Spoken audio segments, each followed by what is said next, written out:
anniversary with the whole family, and Oh, it was at, so We're you can't starting like off on sneak out. bad dates, Yeah, fam.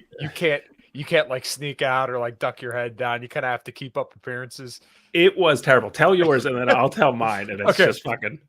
so I matched with this girl on Tinder back when I was on Tinder, and she went to IUP, Indiana University of Pennsylvania, which is probably like half hour, 45 minutes for me. So it's not like that big of a deal. And she looked good by all of her pictures. And this was kind of like the inkling where for all the guys listening, what you want to do is if you have a suspicion that a bitch is fat before you meet her, look at her fingers. If her fingers are big, then like 9 times out of 10, she's probably enormous. So, anyways, I was like, hey, well, let's go get a drink somewhere. Why not? And so I'm at the bar and I'm waiting. I'm seeing all these really attractive girls come walking in. I'm like, okay, well, that's cool. Which one's going to be mine? And she said she was bringing a friend along with her, a gay friend. I'm like, okay, well, whatever. That's fine. I don't really care. So she finally walks in. I swear to God, she had to be like 6'2", 250 pounds, pierced nipples, black lipstick. I'm like, oh my God, I just got catfished by a fucking whale. Half those things sound great. I don't know Yeah, what. well, I'm pretty sure I was more attracted to the dude than I was the girl. And that's my buddy Tommy dropping in. I hope sex dolls replace women. These bitches just won't shut up. Oh my god. Oh, I Actually, love I them. wasn't even gonna go on like the first date stuff. Hold on though, because my other laptop, my laptop that I'm using as my producer laptop, just crashed on me. Which I set everything up an hour in advance before this podcast so nothing would go wrong technically. And everything, like, why? Why am I cursed? Hi, Whereas Lau. I just sit down, I'm like, maybe this will work. Let's just plug some shit in, and it's So- like, Well, yeah, I mean, we still see you loud and clear. So No, what's no, no, wrong? no. This my laptop where I bring things up onto the screen. oh, the day. Well, I'll tell my story if you want to hear Okay, it. it's your turn. Yeah. Then. We can So, filibuster a lot of time, I'm sure. oh yeah, I'll stand in front of Senate all day. I shouldn't say that. I literally just got my hands on an original copy of the Anarchist Cookbook, so I probably shouldn't say, "Oh, I'm going to go to Congress for next." Jesus Christ. Yeah, Just don't shout. You just don't shout him down. That's what happened with Owen Schroer. He went there, disrupted a hearing, and then got a deferred prosecution agreement, and then couldn't. Basically, the rule was like, don't be an asshole in the Capitol, and you'll be fine. And he couldn't manage to do that, so that's why he's going to jail now. Sorry, completely No, wrong. Anyways, sounds about right. Yeah, so it was the parents' anniversary, and these were people who were like well-off New Yorkers who used to be a lot richer. So like the dad was an architect who had he would on the drive there. We're in a limo on the drive to the restaurant. He's like, "That's my building. That's one of my buildings. That's one of my buildings." And I'm just like, dude, I'm like not I'm not a New Yorkophile. So, but it was great because I'm the like perfect person to like completely neutralize that kind of narcissism. Like we were at the restaurant and he's like pointing people out. I was like, do you know who that is? I'm like, I have no clue. Like, I don't know what to tell you. And he's like, that's the fucking coach of the whatever New York team. And I'm like, I don't know what to tell you. I don't care. And like, we're going through and he's just name dropping people. And I'm like, I don't know who any of these people are. I don't care. And what made it ridiculous was it was supposed to be a 10-course meal at a 3-course measurement, like a chef's like special. I hear this is my uncultured ass. I hear 10 courses, and I think that's. I love you so much for saying that. I love it.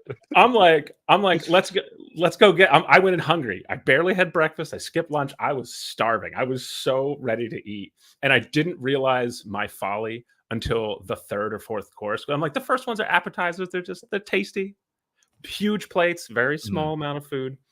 I eventually realized when they brought out like the steak filet mignon that was 1 forkful, and they like people were cutting it into multiple pieces. I'm like, I fucked up. I'm starving. And there's like this guy comes around with this huge platter of bread. Like there's all these different rolls and all kinds of different things to enjoy. And it's like the implication is you take one, but you have a big selection. And I was like, can I take more than one? And he's like, you paid thousands of dollars to be here. Do whatever you want. And I was like, just grabbing all this bread off of his fucking tray. And then by like the 7th or 8th course, I'm still starving. And then the bread, it's a whole like experience, and like everything happens in waves. The next table, And then I see the bread guy go into another table. It's like their part for it. And when he finishes doing, I wait very politely, but I'm just like, yo, bread guy, like we need you back here. And the whole restaurant is like horrified. And I'm this like country bumpkin who's just like, I'm hungry. I don't know how you fuckers are like surviving on this. Yeah, no, Yeah. dude. I one thing that I actually kind of wanted to go back and forth maybe a little bit with was the fact that that guy had to name drop people and had to just like flex all the time. To me, is a complete loss of frame. Like this dude has, if he's the richest dude there, and if he's like the most Well, affluent guy, He wasn't that. That's Well, definitely not the case. okay. Well, but like, if was he kind of the guy like responsible for setting everything up then? Yeah, Like, he's maybe- definitely, he paid for the whole night. He paid for like all Gotcha, this gotcha. stuff. Okay, Yeah. okay, so like the point being is that like if you're that kind of guy that has that kind of money, and I'm sure he's worked his ass off for it, then like you should maintain frame and also like demonstrate to other people that like you have the situation handled, and you shouldn't have to like name drop to show that you're that guy. You know what I mean? Dude just admitted he paid thousands for a yeast infection.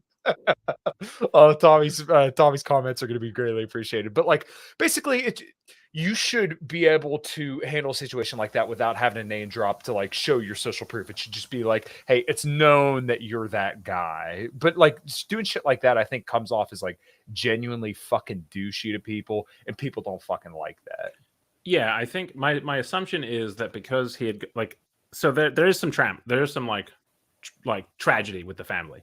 Like one of the kids died, and he left the high paying job to like be closer to home, and then took like a regular paying job that it wasn't like murder out. So there was like they had to sell the yacht and all that, you know what I mean? So it was like one of those things where I think they used to be like, I think it was more for him to try to like get back to where he used to be, or feel like he's back in the Sure. you know. And I remember Buddy, that, come like, here. when I used to do the fucking New York party scene, it was always about like who's partying with who's knowing that shit. And this is 15 years ago, right? Like it was what clubs could you get into? Very like American Psycho. Like, oh, which places are you going? Like bouncers love people turning people away in proper Manhattan. So I think there's a New York aspect to that where he's just trying to be like, I used to be one of the players. And I just, you know, I'm like, I already knew from where I was born that this isn't like, I'm not going to be a Gatsby who's trying to like fit in with these people, which is ironic because I'm now like actual friends with like multimillionaires and people who like. Yeah, but see, like you don't have to like name drop the people for clout, you know? Like I think you're pretty cool. Jesus, a joke. You chased her away. Our only credibility here. Yeah, it takes us out of the sausage fest category. But like, you know, you're an affluent dude. You're a good dude, and you don't have to go around and say like, "Look, I fucked all these women, and I know all these people." You should let it be, man. That's the way it should be. Like, I don't go into bars and say, "Oh yeah, I played with all these bands." If it comes up in conversation, yeah, I'll talk about it. But like, I don't know, people that just like can't wait to flex in front of people, that shit's so fucking off-putting. And I think people interpret it that way too. Like this dude's trying way too hard.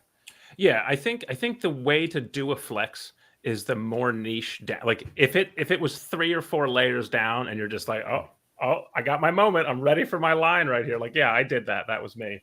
But if you like, you can't be the one to introduce it, right? Well, either that or like there's a red pill concept called dread, which is basically like where you would want a woman to come on to you essentially because it's going to develop dread in your partner because she sees that someone else is like coming on to you and is attracted to you. So that kind of confirms in her mind that she's with a good option because other people are attracted to, you know, you. So the idea that you have to like, if you go out to a bar and you hit on a waitress and then she hits on you back, that's like a sign of lower value because it's like, well, why do you have to do that? Like it should just be natural, right? Like the flex should be natural. It shouldn't have to be like, I'm going to go in your face and tell you what I did. Like other people should affirm your social proof. So that's interesting. Never been a woman. I disagree with that, but yeah. Yeah, that's an interesting one. I mean, like, so when I'm successfully flirting, it's very much the like I'm feeling good and I like connecting with humans. I feel like the only time, like, I think what you're talking about is don't try to fuck someone, because when you try to fuck somebody, you push them away. But having fun, like, so my behavior is like when I'm out in public and like, you know, people will see that as me hitting on them, but I don't think that's the like, you know, if it's flirting versus hitting on somebody. I don't know if you're drawing. No. I I see what you're saying. Basically, like, you're a charming person, so if you're generally pleasant to be around, then people are going to want to be around you, which I completely agree with. Like, and if that does kind of border on the line of flirting, I think that's okay. But as long as you're not like literally pulling somebody else to the side and saying like, I'm going to fuck you. Okay, well, that's obviously a little too far. But like, once again, the social proof should be evident without you having to push it in people's faces. Like, if you go somewhere and you know, the bartenders, the waiters or whatever like that, then that's your social proof. And these people know that like, hey, the woman you're taking out, she knows that, hey, this is a high value guy because he has these other people that will basically vouch for him. Oh, wait. So while we're on the topic of first dates, I wasn't planning on showing this, but now that we're here, I'm going to run everything on this computer. Not ideal, but it'll be fine. We'll figure it out. So take Tommy's comment down. Oh God.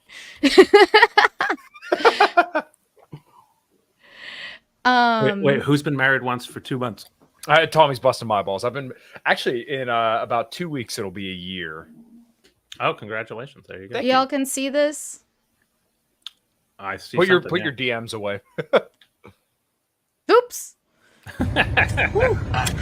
Let me just get the door for you. Okay.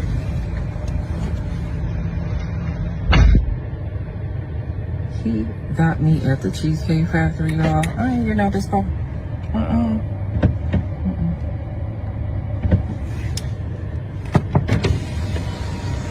Yes. Would you want me to open the door for you?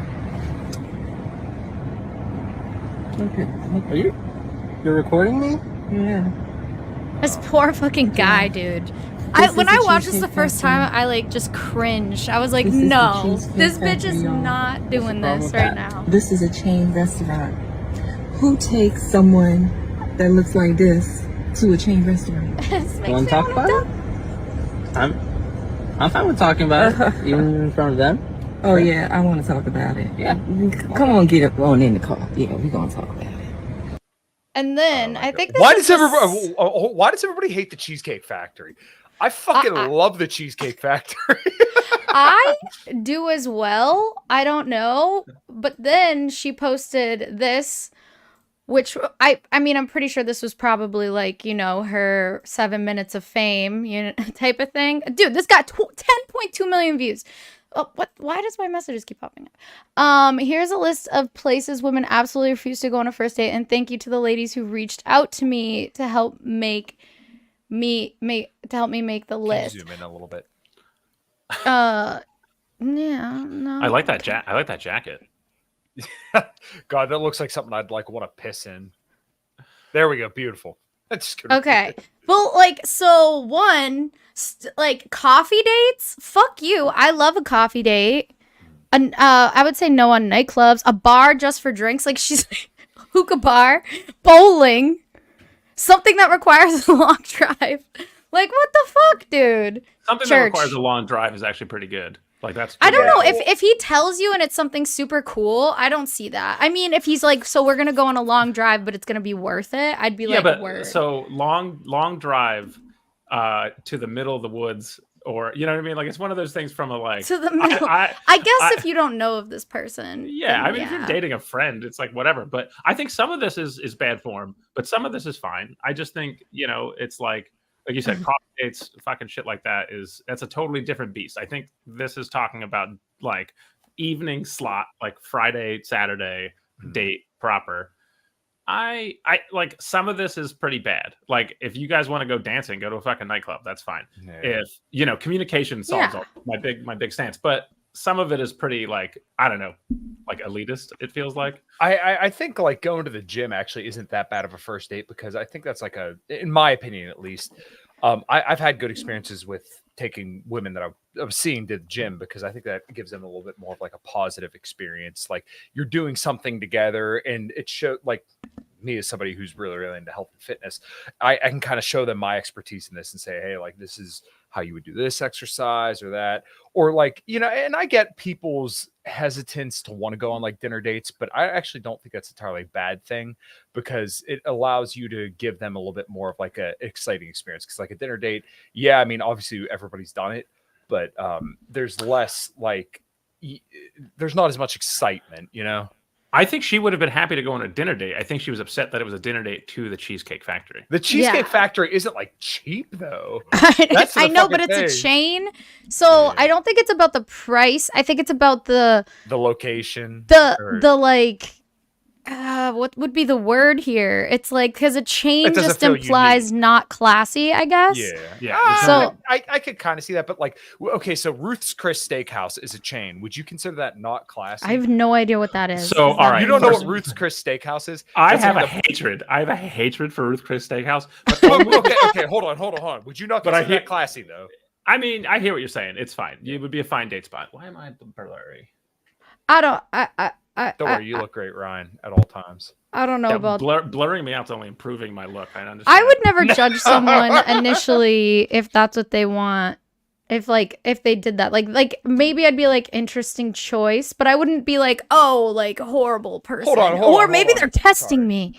Yeah, pull up this comment. Most steakhouses are not classy. Clearly, you have not been to any steakhouses if you think most steakhouses are not classy. If you go to Ruth's Chris, they will ask you to take off your hat if you have a hat. Now, like, if you go to like Texas Roadhouse or something like it, okay, now that's a different conversation. But yeah, like, I don't know. Don't go to a nightclub. I would say don't go to the nightclub as the first location. Like, meet up somewhere else where you can talk. But if you end at a nightclub, that's not horrible. Go like this. Well, I mean, it depends on it. Also depends on no, farther away. There you go. Now move it. It would also depend on the kind of person it wants to you're blur me. I don't know what's going on here. No, I'm sure it'll focus once you get it situated. Yeah, get it down. I want to see the beautiful tie-dye shirt. Through my I was wearing this morning. I was Longhorn, like, Texas Road, Alpad, not steakhouses. This is true. Not steakhouses. I agree with that. With that. Yeah, that's fair. Ruth Chris is a fine middle of the road. Like, that's a solid, like, you're going to spend $150, which is the correct amount for a date if you're trying to go by the like old school rules of getting laid. Wait, there's rules? Yeah, the old advice used to be $150. Oh yeah, someone said 200, and I heard like Josh was like, who doesn't expect, like Josh Smith? Brian doesn't know who he is, but he said something about how like who wouldn't expect to spend at least $200 on a date. I think, well, it depends on where you live too, because obviously if you go to or like New York or California, then $200 doesn't, will go a lot. It won't go as far as it will in like Pennsylvania, right? Because here the cost of living is so much cheaper. And Tommy, I actually think he has a good comment. This is all bullshit. If you can make her laugh, you can fuck her. I don't entirely agree with that, but like the rest of this is bullshit. But those people can do anything on that list. You can literally be like, "Yo, we're gonna go get some fucking breadsticks at Olive Garden," and if you're laughing the whole time, those are exceptions. This is, I think, exactly, yeah. Well, basically, like you're trying to gauge genuine desire. So, like, if somebody actually wants to be with you, and they won't care what the date, what the setting is, then they'll generally go along with it. Like that woman who was literally filming a video of a dude sitting in his car outside of the Cheesecake Factory. She already made up her mind. She did not want to fuck with. Before she even got there, she already had her mind. Yeah, if he was a 10 or something, she would not have reacted that way at all. Like, she would have been like, I like Cheesecake Factory. Oh my God, you're so silly. You taking me to the Cheesecake Factory. Those avocado egg rolls. What's up, my dude? Look, this man is silly. Like, like I feel like it would have been a completely different vibe if she like made a joke out of it. That's kind of what I would have done, to be completely honest, is probably made a joke out of it. Like, even if I was a little disappointed because I guess in her mind, it's like she's thinking this guy doesn't respect me if he thinks that this is what I'm worth. That's her mind, because she has this perspective of what she deserves. So if he takes me there, that means he doesn't respect me. But if it was, someone else, I don't know if she would have had that same reaction, to be completely honest. If everybody always jokes Justin Waller. If Justin Waller was taken there, she'd be all for it. But is it fucked that I don't know who that is? He's one of the red pill adjacent guys who owns a construction company, and he's a stud. So 6'3", and looks really good. So One of the things that Tommy has a really good point. Like, sorry, you got to make a joke out of everything. That's kind of what we would call fogging, where basically like you affirm her feelings, but you don't basically cave to it, right? You want to basically tell her like, hey, I acknowledge that you feel this way, but I'm still maintaining my frame because I'm recognizing your feelings, but like we're still doing what I want to do. So I think that's actually decent advice. So the move would have been like, hey, if you don't want to come in, that's fine. I'm gonna go have some sweet avocado egg rolls. I'll talk to you later. Bingo. I'll drive you home when you're done. Yes. I'll bring something out for you. Yeah. So basically, yeah, you're basically pulling your affection and your attention to that point because you say, hey, I'm going to go enjoy this with or without you. You're more than welcome to come along whether you want to or not. Yeah, you could take an Uber home, bitch. That's what I'd say if I was him. I'd have also been be like, I'll drive you home if you want as well. Like, I'm not gonna like if they're like, You I'm not having would? to- yeah. fuck that. I would be such a douchey guy, I think. I'd be like, nah, you good. Like, oh yeah, you want to go home? No worries. Yeah, I'm pretty sure you can get an Uber or there's a bus stop like a little bit down there. Like, good luck. Peace out. I'm gonna go have some. Just fucking laying your full dick on the table. If I've brought somebody on a date and somebody's like, I'm not feeling this, I'm like, all right, like that's fine. You can always opt out.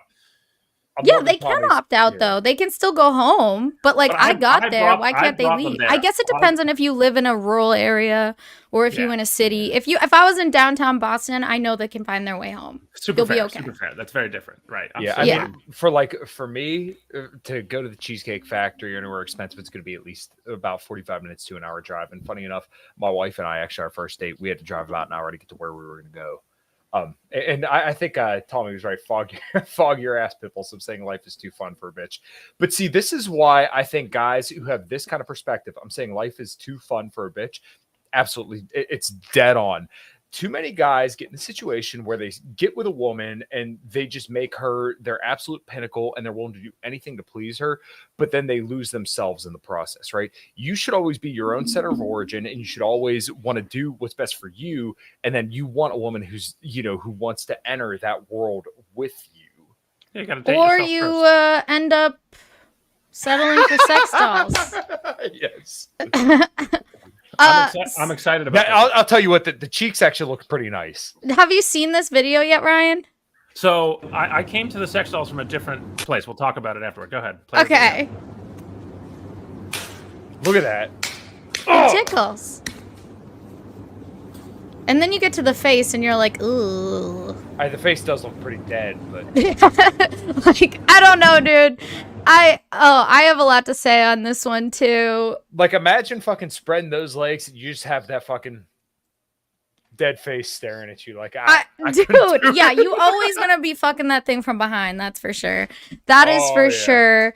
I have been in a lot of conversations about this. There's a lot of dudes. I know a lot of guys, actually. Not a lot, a couple. Because I'm in an autistic group chat, and they said that like they want a sex doll, they're like saving up for it. They're all about that men. What is that movement? It's called like MGTOW, men going their own way. Yes, the men going their own way thing. And I personally think that this is not going to replace women. They're like that whole perspective is like to basically say that they're going to hold out on women, right? Like that they're going to hold out and like the women will like cater to their needs because MGTOW is basically MGTOW is basically a movement that believes that like there's no reward, no upside, and you shouldn't pursue women at all because it's all downside risk, right? You have no point without me. Yeah, no, he's full of shit. But basically, like the MGTOW guys had really got popular. I want to say probably around like 2013, 2015, and there's still a ton of them out there. I think they get the diagnosis right that like for men, it's very, very difficult out there, and the court system is stacked against you, and society stacked against you. But that being said, that doesn't mean you shouldn't try, because I think if you just put like a minimal amount of effort in to be a little bit better than like the next, half a dozen guys, I think you'll do relatively okay. And I would like to believe I'm a good example of that. I mean, I can lift a good amount of weight. I live a good life. If you just put in a little bit of effort, you'll see the rewards because everybody else isn't willing to put in any work to improve themselves at all. So if you're willing to put in a little bit, you'll get there. I agree. I agree with you. I agree with the if you put in the work, it's very easy to cross the line. Hmm. I don't know if I agree with the premise that you should if you don't want to. Like, I'm a big fan of just people removing themselves from whatever hustle they're struggling against. Hmm. I agree that it's detrimental. Like, Japan is literally like dying because people don't want to date. Mhm. And like that's a problem at a societal level, but I don't think any individual member of the people who are like, I don't want to do it. It's hard and no one's happy with all Well, okay. Well, there's a difference between like what I think you should do versus what like government should come in and mandate. Like, no, I understand that, but Yeah. it's a cultural thing with like Italian men are really struggling to date because they were raised to like this is what you should expect in a relationship. And Italian women are like, I'm just gonna go date American men because they're just like, I'll cook you dinner, whatever. I don't give a fuck. You know, so culture plays a huge part in this, and it's really interesting to see people tapping out and being like, "Fuck it." The globalization of dating, where people are like the passport bro that's thing. totally what it Like is, now, yeah. there's girls that are just like, I'm just gonna go date an American because they'll let me be a little bit more less traditional. But I mean, that's interesting. I did see this one tweet that I thought was interesting. It said, "It's always facts don't care about your feelings until you point out the fact that there is no species on Earth in which every male gets to breed," which is kind of, you know, like a sad black pill, I think, or even red pill, black pill, whatever you want to call it for men. But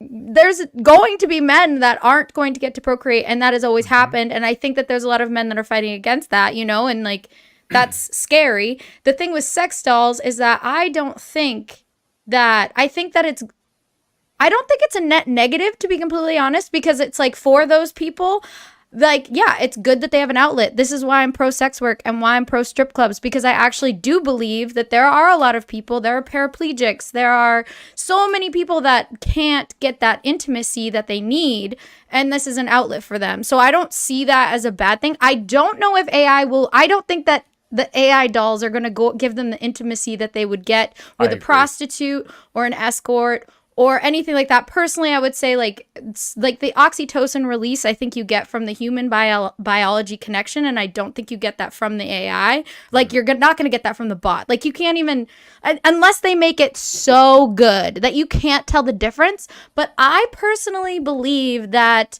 because I do believe in a spiritual element, I believe that we will be able to tell the difference. Like I feel like you can tell, like you can kind of see if if there's a person that seems soulless. Yeah. Do you know what I mean? Like I think that you can tell the difference, and that people will be able to pick up on that. Maybe not like if you lack certain social cues, it might not bother you as much. But I don't know. I don't think, like, people are basically saying like this is like the beginning of the end of the human race and shit like that. And I was like, that's dramatic, because all of the people that can get fucked are going to still get fucked, and like all the people that can get women are going to prefer an actual woman over the fucking sex doll. Like no one's gonna be like, you know what, this bitch is annoying, I'm gonna go and I'm just gonna choose the sex doll instead. No one is going to do that. I'm sorry. Like unless you can't get laid, then maybe.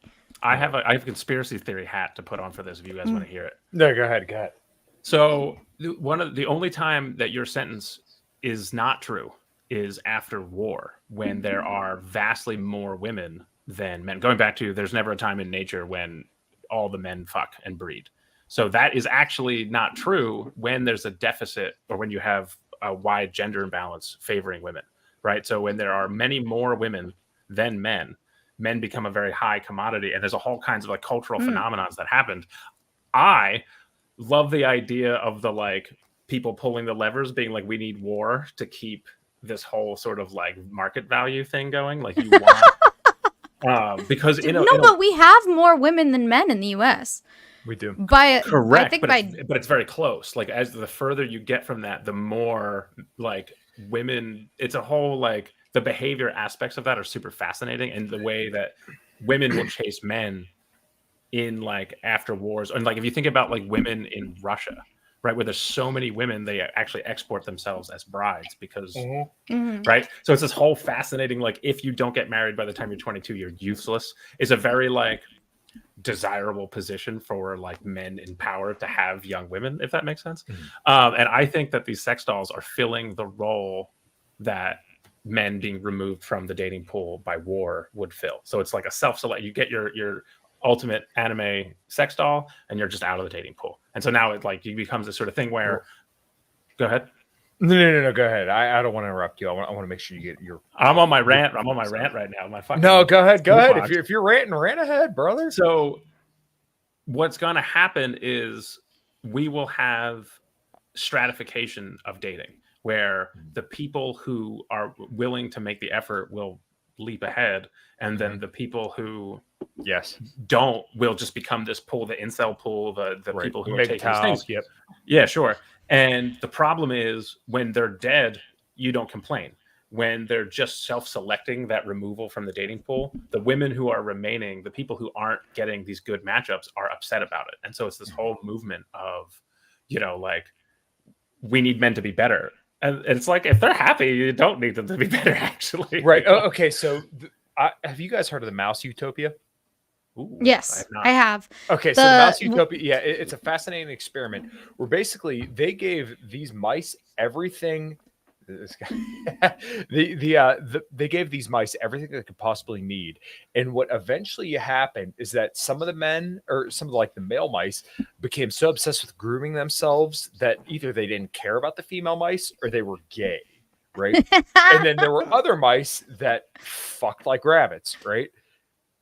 I'm not saying that human and mice subjects work perfectly, because in the nutrition realm they don't, right? But mice are very similar to humans in a social regard. They're social right? creatures, yeah. Exactly. So when you start doing these experiments with mice, you can actually kind of get a rough idea how it's going to look like in humans. Okay, so the reason why I bring this up, though, is because we were talking about MGTOW, men going their own way. You start to see some of these MGTOW men who are actually good-looking dudes who just got bad information and decided that, hey, the juice ain't worth the squeeze. I'm going to sign up for a sex bot, and I'm not going to engage with women at all. So they end up just grooming themselves and retreating from the whole dating market. And then the guys who still want to engage with women in the top, let's say 10%, get their pick of the litter. They can have whoever they want. And there's a whole bunch of other guys that just have no options. They're completely invisible to women. But if they put in a little bit more effort, they could maybe get to somewhere where they could be in a decent situation. And I think it kind of goes to your point, Ryan, of essentially what you just said, is that you're gonna have a whole bunch of guys that just completely drop out, and you're gonna have some guys that struggle, and you're gonna have some guys that have the pick of whoever the fuck they want.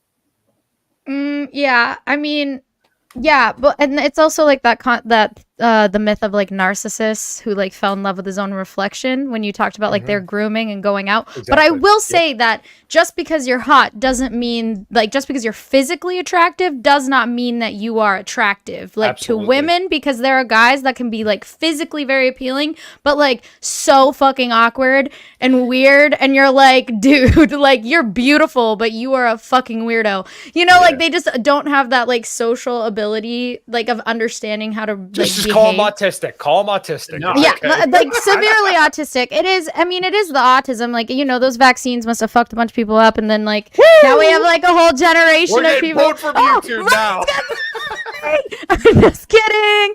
Oh, but I wanted to say something about this. I don't think sexual gratification is a human right or something people need to get. I don't think stuff like strip clubs, prostitution are necessary. They're symptoms of a failing community or society. I never said anything about sexual gratification. I said intimacy, which a lot of people can think that strip clubs and prostitution are just about sexual gratification, and it's not. It is also about intimacy. Connection. Sex dolls are just about sexual gratification. That is the difference. So that's why I don't think a lot of these people that are looking for intimacy are not going to get what they want out of the sex doll. Mm-hmm. They are going to get that from a prostitute or a strip club, but they will not get that from the sex doll unless they make these sex dolls extremely human-like, and who knows, but I don't see that coming any day soon. Maybe in 50 years, maybe our kids are gonna have to worry about the fucking human sex dolls that are impossible to tell the difference, but we are not there.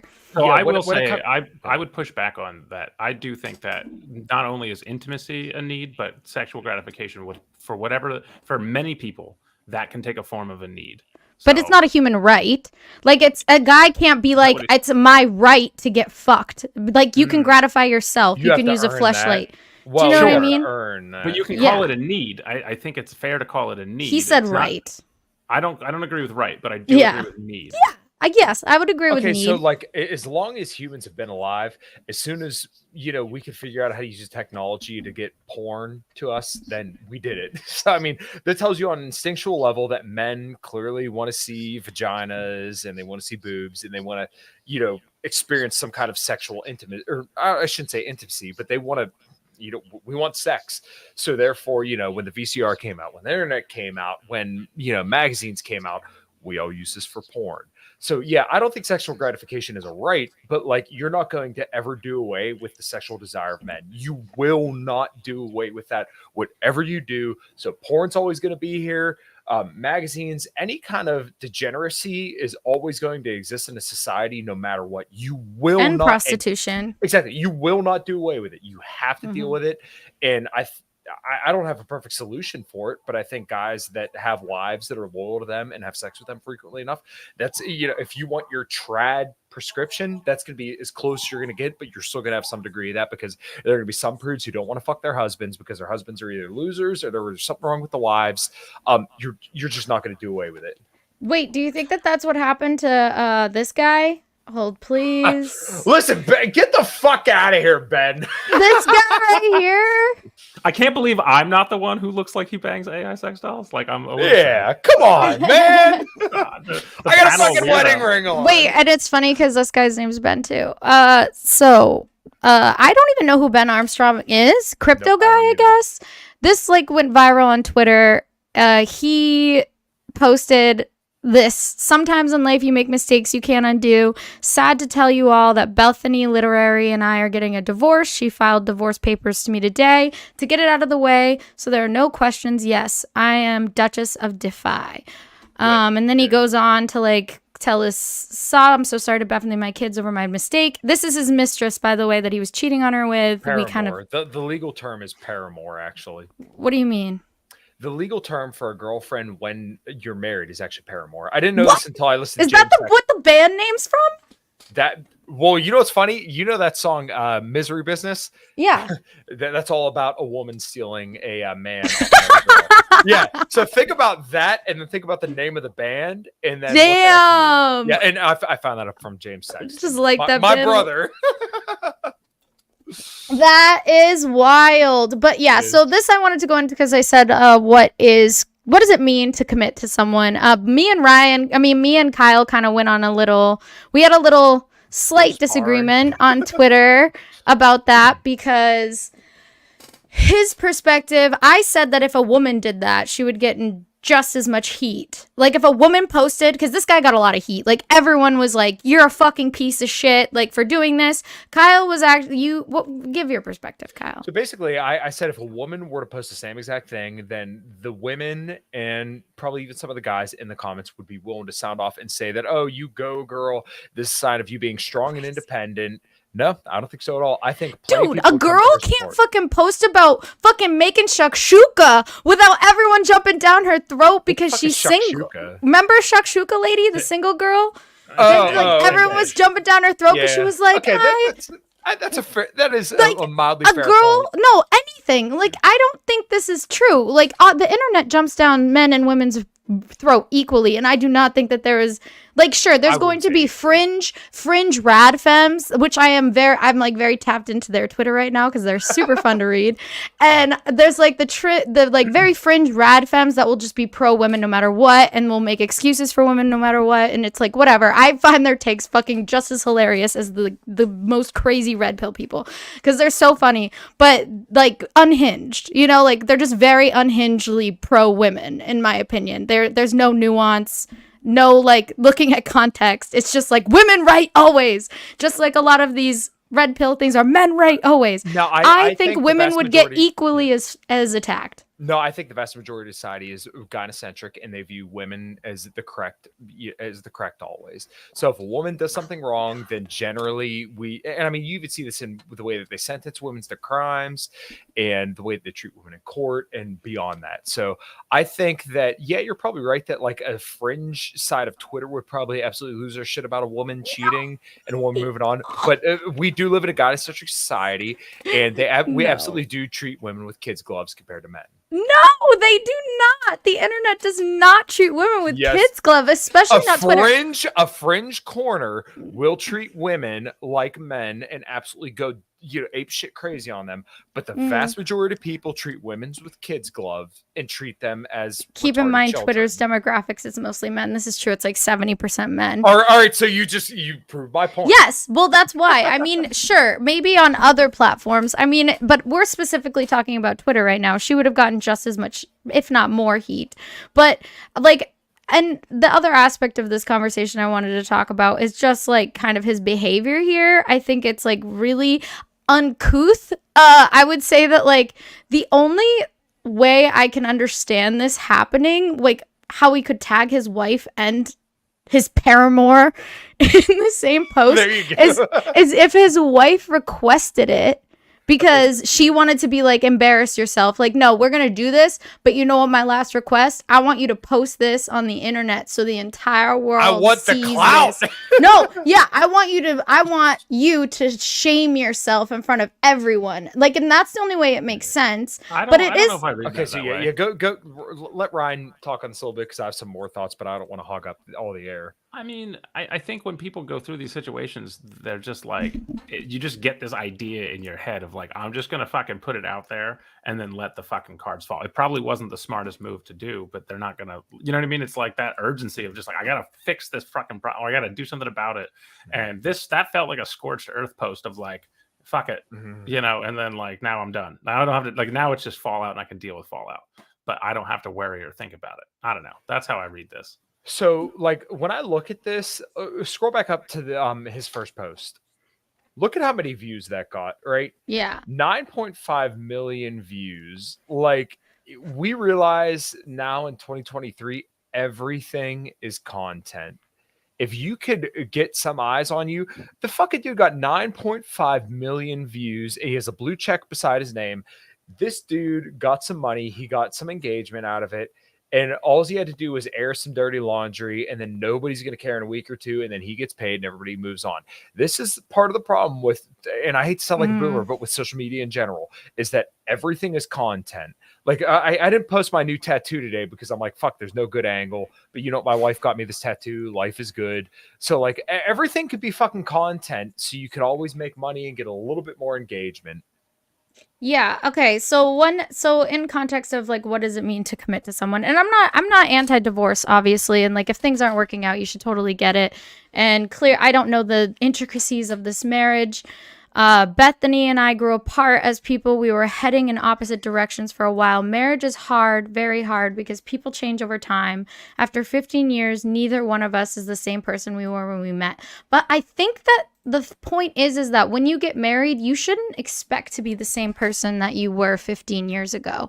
To be completely honest, like I'm not the same person I was 15 years ago, and I probably am not going to be the exact same person that I was 15 years from now. So to kind of have that expectation, I don't know. I understand if it's like, you know, you can't resolve your differences or whatever, but what in regards to just like committing and what is commitment and what's like, in my opinion, I feel like you grow together and that's kind of the point, right? So there's I think it was Stefan Molyneux who said this, but like, if you date multiple people throughout your life, then you may get the chance to date like 20 or 30 people, right? And like, I'm not saying I fully agree with this, but this was, I think this, Tommy's talking mad shit. My comment. This is the funniest shit I've ever heard. Ryan's a virgin. No, that's me. Very pure. But basically, so like, if you date multiple people throughout your lifetime, then you only date like a handful of people. And like I said, I'm not saying I fully endorse this or agree with this, but though, if you marry somebody and get an intimate connection with somebody, then you may date thousands of people throughout the lifetime because you grow with that person. Once again, I'm not saying I fully sign on endorse that, but I think it's a good point, because like, if you legitimately grow with somebody, then they see you, you know, at your best and worst moments. And not only that, you have somebody that you know that's going to be there for you through thick and thin. And I'm not saying that, like, you know, anybody else's situation can't be the same way that is like a normal monogamous relationship. But I think the point is that, like, you know, having somebody that's there for you and you know is your person through thick and thin, and, you know, you have kids with that person, you've built a foundation with that person. There's something to be said for that. See, No, well, I was going to say, Ryan. as a poly person, I actually think that marriage, like, I think it's about the purpose, right? What are we doing? What are we building Sure. together? Right. So like Yeah. to me, monogamous people have a lot of things kind of stacked on the plate kind of by default. But I think that for me, marriage is like, what is our purpose together? And what do we want to achieve with our union? Right. So I think if that isn't defined at the beginning of the marriage, that's where people get lost, because you're like, oh, I wanted a partner for Right. life. And someone else is like, I want somebody to fucking help me build this fucking empire that we're trying to go for here. And those are two very different. Yeah. Yeah, I think some people don't really vet or understand like the purpose of what they want out of a relationship. So this was like one thing that like my wife and I did, and I hate using my antidote because I don't want people to think that like my life story will work for them. But like my wife and I very early on established what was okay for us and what wasn't okay for us. And then, obviously as we went on throughout our relationship, we continued to kind of make sure that we were still in line all the time. I think when people don't have clear expectations, then you can run into issues. So like, obviously for me, it was like, hey, monogamy, we want children, we want a family. So this is what we're going to do to achieve that. But I think when people aren't like honest about that, then like imagine getting into a situation where you're years and years and years in, and then you find out like one person doesn't want kids or a family, or like you have separate goals. Like, why would you not just communicate that clearly to let somebody know that like, hey, this is what I want in my life. Like the most important thing, I don't know, the most important thing I'm going to do, this is what I want. So maybe I should talk to the person that I'm going to potentially spend the rest of my life with about that. Like, I don't understand how people don't have these conversations in advance. So, Brandon, do you have anything else to add before? Well, I just wanted to say, like, that guy did have kids and a family, and like clearly that was a priority at one point, but obviously he must have like blown up on Twitter or whatever. I don't fucking know his story, to be completely honest. And like priorities change. I do believe there is something to the concept of men, like it's literally a trope for a reason. Men leaving women when they get older, lose their physical attractiveness and wanting to find someone younger. It's literally why there's a whole concept of the midlife crisis in men. This is like a real fucking thing. Okay? Like 100% real. To act like this isn't something that a lot of men go through and will go through, I think is delusional, because it's just a fact. And then this guy, which is like adding on to what we were just talking about, your job as a woman is to use your beauty of your youth to attract your best suitor. Once completed, you must add as much sentimental value as possible before time runs out and your beauty no longer carries you. You won't lose values in his eyes if you become an asset to his life. But his wife, I would say, probably was an asset. Well, yeah. So, like, this is such like a blue pill perspective. Like, if we're talking about like red pill in the term of of intersexual dynamics, this is the idea that like men don't want sex, right? Like, as a woman, as a wife, you should want to keep your husband there. And I've repeated this many times throughout the show, but like, I'm a good dog. You got to pet me to keep me on the porch. A guy wants laid. So if you're a woman and you're the wife and you're not having sex with your husband, he clearly does not want to stay in that relationship, because that's part of his, his prerequisites as entering a marriage. That's what a man expects out of a woman and out of a relationship. But what if he's not sexually attracted to her anymore? No, I'm like for that. Like, let go. I agree fully on that. But like, if he becomes no longer sexually attracted to her because she gets older, she has children, if he's like, I want family, I want kids, all this stuff, she has the kids. Kids ruin your body. Most of the time. I got it. I'm ready to go. No. It's totally fine. I'm just trying to have this conversation because, like, if I do believe that it is common, and I have lots of friends who had children, and they've lost at least the body. They still have a pretty face, but like the body aspect has been ruined. So and they work out all the time, they try their best, but sometimes there's hormonal things that go on and you have a hard time changing it. And if you are fucking them, but there are guys that don't want to fuck their wives because their wives aren't hot anymore. Like, this happens. So no, I don't know if it's that because they're not hot, because I have hooked up with a lot of people who are in those marriages where their husband doesn't want to fuck them. I think they're hot, but Ryan, you are special. Yeah, I mean, we're always dealing with this. But what I'm saying is, there's other reasons why someone might not want to fuck someone else in their relationship. It's not just you know, like if you've been with somebody for 15 years and you haven't spoken your resentments or you haven't fucking, you know what I mean? Like it takes a lot of work to keep that fucking flame and that physical attraction going. Well, Because sex is kind of the glue that's going to hold a relationship together, right? Like it's because it's not just beyond, you know, the animalistic lust. It's, you know, the connection you have with that person and the fact that you both kind of eventually come to understand what you both like in that kind of context. So, but you know, there's plenty of things that women can do to keep themselves, you know, looking good into their older age. And this is kind of where I disagree with some of the more red pill influencers. I think as you get older, if you do truly love somebody and you have established quite a life with them, then like they always say, like, oh, high value guy's going to cheat, and you just have to tolerate that. I don't think that's true for the vast majority of guys, because the vast majority of guys don't have those kind of opportunities to them. But I even think the guys who might have those opportunities available to them, I don't think they're going to want to if the woman's good enough to them. Does that make sense? I disagree. I mean, so maybe I'm a little black-pilled on this, but that's just because that I'm a product of an affair. My mom and dad were married to two other people, and that's how I was created. My mom got pregnant with me. And I've just seen a lot of this, like anecdotally, of course, but like, and I'm not gonna lie, my dad was not a stud. Like, he had a lot of resources, but he was not a stud. And like, he cheated on his wife. He had 2 kids with her, and they like, if you speak the language, it's very easy to cheat. Yes, and I mean, my mom was younger. She's younger. Well, they were both his ex-wife was pretty young too. But I do think that it's not even about like cheating with a younger woman either. Like that trope obviously exists and it happens, but like I do think it comes down to like maybe a woman not giving the man attention, even if they're fucking them. But like, for example, I have a friend.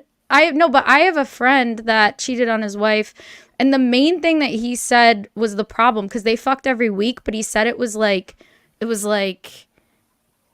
just a thing that they did. It wasn't, there was no passion there. There was nothing. Out the trash. It was a yeah. chore. It was just like, okay, it's our weekly fuck, you know? It's but negotiated. It's negotiated desire. Yeah, It's not genuine. Like, hey, I want to do this. Like, nobody wants that. Nobody wants to hear from their wives like, oh, well, I guess I have to take my clothes off now. Like, nobody wants that. Well, it's time for the weekly fuck. Yeah, like, and and he also said that the other aspect was that she didn't give him like maybe appreciation is a better word. Maybe not attention, but like appreciation. Okay. Yeah. So this is where I think red pill praxeology comes in understanding that, and I think all guys kind of struggle with this, but like, women don't appreciate men. Like, if you're waiting for your pat on the back, you're not going to get it, and everybody struggles with this. But like, if you're expecting a woman to tell you that like you've done the right thing, you ain't going to hear it. And until you accept that, you still got a long road to hoe. Is there a red pill answer to low libido, high libido marriages? I was just researching this. Why was I researching this? I mean, I don't know. know. Top of my head, but I'm autistic as fuck. Yeah. What do you mean by like the libido? So like, I know it's like you want to have sex, but like, do you mean like the woman has low libido and the guy has high libido, or vice versa? It can go both ways. There can be guys with a low libido and a split. Girl. I just did research on this because I about don't know an even how I split. got on. Yeah, I went down this rabbit hole deep, and it's like actually pretty common. Like, it's like surprisingly common on both sides. Where there are just people, and I've met a couple people like this in college that said that they just didn't have a lot of sexual, like they liked intimacy and they liked it, but it wasn't like they needed it. And this was a guy actually that I'm talking about in particular. And so like, and I do think that that's why that's like the problem with a lot of this stuff is like, it's hard because there's a lot of stuff it's almost like, putting everyone in a box that everyone is exactly the same. Everyone has the exact same libido. And like, that's just not fucking true. I think it gets informed by the roles people assume in their own relationships. So you have somebody who becomes the sexual like initiator and the other person who's the passive like activator. And if somebody's always doing it the same way, or it gets boring to the person who's like, yeah, I'm down, they're just going to do it less because they're getting less out of it. So that's the whole like keeping things spicy, keeping things fresh. But I think in the first few years of a relationship, people are still kind of like both eager to like meet in the middle. And then it's only after 3-4 years that you really see who's what. And that can be, so I don't like, I'm always curious to hear what various dating, because my solution is to just date another person, which is not a fair answer. It's like, oh, I'll just, if you don't want to have sex with me every week or every day. I mean, you know me, I agree with that statement. Like, so for example, say I know people that after they have children, their libido changed. So like if that was me and I had a child and my libido changed because of my hormones or whatever, and I ended up not wanting to like have sex as frequently, I would literally tell my husband and be like, let's discuss this and you should like explore that outside. Just be honest with me, obviously tell me everything, and I want to know all that fun stuff. And then who knows, maybe that'll bring back some spice, because that's usually how that stuff works. Well, in my opinion. Okay, but like you're basically asking to negotiate desire. Like I don't think you can really just say like, hey, I'm going to do the laundry and tell you this, and then you're going to crawl into bed with me again. Like that's kind of making it. No, we're talking about hormonal changes that are just like physiologically you have no control over. Like there are things that can happen that you have no control over. So like it's not how is that? No. Well, I mean, there's a difference between like hormones and shit like that, and like what you actually want out of a person. Like, I don't think there's ever a guy who looks at a very attractive woman and thinks like, "Wow, I would not bend her over the rails right now." Like the vast majority of guys, when they see a woman, married or not or anything, they look at a woman and think, "Wow, that is a wonderful specimen, and I'd love to do that." Like that is what blanketly pretty much all guys always think at all times when they see an attractive woman. So it's hard for me because that's how I feel, and so it's hard for me to like. I've never met a guy that thought otherwise. Unless he was like gay. I feel like I've met a lot of guys. I kind of feel that way when I see hot women, but like, do you know? And back to the sex doll conversation though. As a woman, I would never ever fuck a sex doll though. They make sex dolls for women. No, like a woman's sex doll. Like I'm saying, like maybe. Like, no, I don't think I would. Even a guy, I wouldn't do it. Like, I know that it exists and there are women that probably would be about it, but I wouldn't. But yeah, I was just thinking about that because I was like, wait, I'm bisexual. Would a female sex doll do anything for me? And I was like, absolutely not. And that's like the energy aspect, I think. Well, but okay, so like a guy will have sex with like, he'll jerk off the porn, he'll have sex, he'll do whatever he can to get his rocks off, right? Women, to my understanding, aren't quite the same way, where like the sex is a lot different, right? Where men just want to get off because they have a lot more testosterone, so therefore they're a lot more inclined to have a higher libido. So therefore a sex doll will do, pornography will do, a one night stand will do, their wife will do, whereas a woman isn't going to be as ready to go jerk off the stud that's a rubber statue. I mean, no, because I like porn and like I don't want to go into intimate but details. But you're bisexual, yeah. No, but I get it. I know. Like, I guess. I mean, the vast majority of sex toys that are sold are aimed at women, and it's like women masturbate way more than men would like to admit. But not more than men. Probably not. Probably not all women. I don't know. I don't know how. I guess I don't know the stats. I have data on this. Okay, Ryan. Okay. I had a sex toy he used to own a sex toy company. Yeah, I used to have a sex toy company. So you are correct that it's a bell curve for both genders. But there's a huge amount of overlap where there are more women. The higher end of women is way past the lower end of the curve for men, because there are men that only masturbate every few days, and there are women who masturbate multiple times a day. Like, and that's a curve. Like, so the bell curve for women masturbating and men masturbating looks like the political curve from the 90s, where it was like really close to each other. And it was like, yeah, but okay. So, and maybe you might know this a little bit better than I do, but like the average guy will jerk off no matter what. Like the average, the low end, the high end guy, they all pretty much will jerk off, right? Whereas like only a very, very, very, very So- small amount of women are probably, ramming a dildo up their pussy. Well, here's Well, here's dildos are not what we would use. But you I would catch what I'm just saying. like Like to they're probably a very, very small amount of women are doing it every day. well. So here I can push back on this with more don't data. think that's true. I'm completely open to it. Dude, I'm ready for this shit. So you are speaking as somebody who has regular sex, and then when you're like I go on a trip or they're like not down, whatever, you have a like low frequency, high spike of low availability for sex.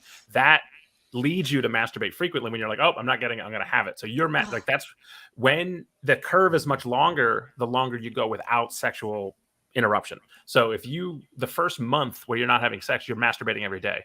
The third month, you're masturbating every other day, you know what I mean? And so, because remember the numbers for the average number of sexual partners people have, 0 to 1, right? Most men are not actually having that much sex. So all this masturbate, like the people who haven't had sex in over a year aren't masturbating that much. Okay, well, yeah. They haven't? If they haven't?